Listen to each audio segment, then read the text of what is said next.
والمحصنات من النساء إلا ما ملكت أيمانكم كتاب الله عليكم، وأحل لكم ما وراء ذلكم أن تبتغوا بأموالكم محسنين غير مسافحين، فما استمتعتم به منهن فآتوهن أجورهن فريضة، ولا جناح عليكم فيما تراضيتم به من بعد الفريضة، إن الله كان عليما حكيما.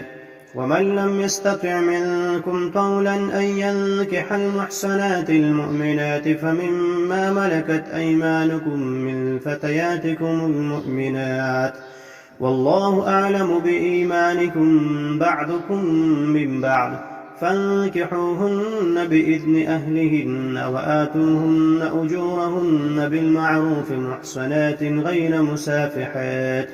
غير مسافحات ولا متخذات أخدان، فإذا أحسن فإن أتين بفاحشة فعليهن نصف ما على المحسنات من العذاب، ذلك لمن خشي العنة منكم، وأن تصبروا خير لكم، والله غفور رحيم. يريد الله ليبين لكم ويهديكم سنن الذين من قبلكم ويتوب عليكم، والله عليم حكيم. والله يريد أن يتوب عليكم ويريد الذين يتبعون الشهوات أن تميلوا ميلا عظيما. يريد الله أن يخفف عنكم وخلق الإنسان ضعيفا.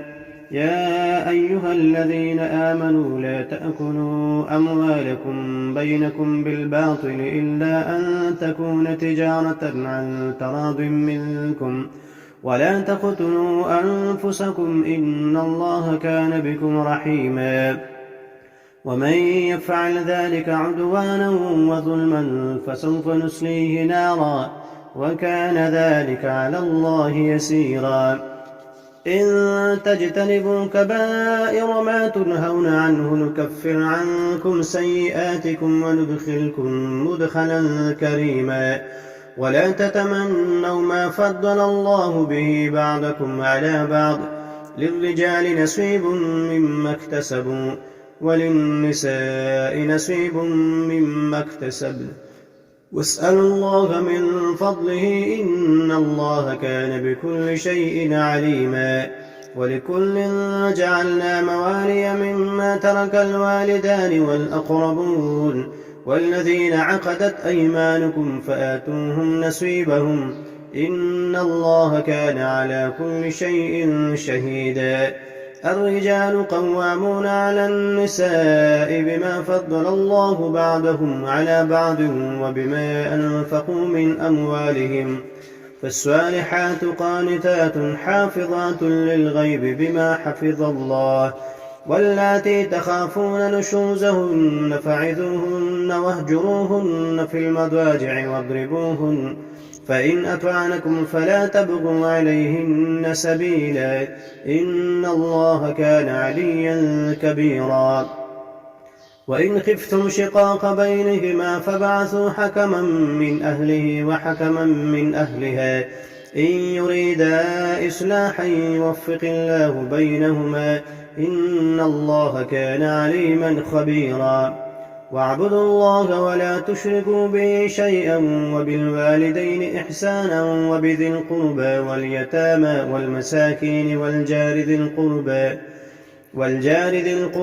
والجار الجنب والصاحب بالجنب وابن السبيل وما ملكت أيمانكم، إن الله لا يحب من كان مختالا فخورا. الذين يبخلون ويأمرون الناس بالبخل ويكتمون ما آتاهم الله من فضله، وأعتدنا للكافرين عذابا مهينا. والذين ينفقون أموالهم رئاء الناس ولا يؤمنون بالله وباليوم الآخر، ومن يكن الشيطان له قرينا فساء قرينا. وماذا عليهم لو آمنوا بالله واليوم الآخر وأنفقوا مما رزقهم الله، وكان الله بهم عليما.